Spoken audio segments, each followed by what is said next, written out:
Imron ibn Husayn radhiyallohu anhu mening bavosir kasalim bor edi. Payg'ambar alayhisalom menga aytdilar, namozni turib o'qi, tik turib o'qi. Qodir bo'lmasang o'tirib o'qi. Unga ham qodir bo'lmasang yotib o'qi dedilar degan hadisni Imron ibn Husayn rivoyat qilgan. Chunki u kishini shunaqa dardlari bor edi. Rasululloh sallallohu alayhi vasallam Rafiqul A'loga intiqol qilganlardan keyin bu kishining dardlari kuchayib yotib qoldilar. O'rinlaridan tura olmadilar. Sahobalar u kishiga uylaridan joy qilib bergan edi. So'riga o'xshatib ustidan xurmoni shoxini to'shab, yotgan joylarda hojatlarini ado qilish uchun bir ozgina teshib qo'ygan edilar. Chunki u odam shu tepaga qaragancha yotardi. Boshqa harakat qilish imkoni yo'q edi. Na o'tira olmasdilar u kishi, na boshqa qila olmasdi.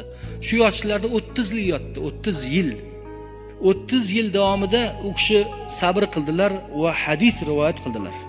30 yil davomida u kishidan hadis o'rgangan odamlar huzuriga kelardi. 30 yil tepaga qarab yotardilar faqat. Orqalari botib ketmasin deb bir oz bu yoqqa ag'darib qo'yishardi u kishini. 30 yil sabr qildilar. Nolimadilar, noshukrchilik qilmadilar. Bir kuni huzurlariga ziyoratga kelishdi aka-ukalar. Ukasi, shogirdlarning ukasi yig'lay boshladi. Shunda Imron, nega yig'laysan? Yig'lama. Alloh menga mahbub ko'rgan narsa o'zining taqdirimda men uchun ham mahbub dedilar. Shuni Alloh taolo taqdirimga rozi bo'lib ko'rdimi? Shu men uchun shu narsaga men roziman. Men uchun mahbub bu narsa dedilar. Va yana beri kel dedilar. Qulog'iga bir gap aytdilar. Men senga bir gap aytaman. Men dunyodan o'tkincha bu gapni hech kimga aytmaysan. Meni shu yotishimda har kuni huzurimga maloikalar keladi. Menga salom beradilar. Men bilan gaplashadilar dedi. Bu gapni haligi shogird Imron ibn Husayn radhiyallohu anhu vafot bo'lganlaridan keyin aytganlar. Imronni 30 yil dardga sabr qilganlariga Alloh taolo u kishini darajasini ko'tardi.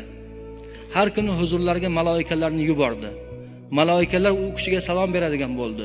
Maloikalar bilan gaplashadigan bo'ldilar. Payg'ambarlardan boshqa insoniyat orasidan birgina Imron ibn Husayn radhiyallohu anhuning nomlari zikr qilinganda farishtalarning salomi bo'ladi. Mana hozir biz aytdik bu narsani, bir necha marta Imronning ismlarini farishtalardan salom ketyapti u kishining haqlariga. Bu ulug' daraja, bu darajaga Imron ibn Husayn radhiyallohu anhu dardlariga sabr qilish orqali erishganlar.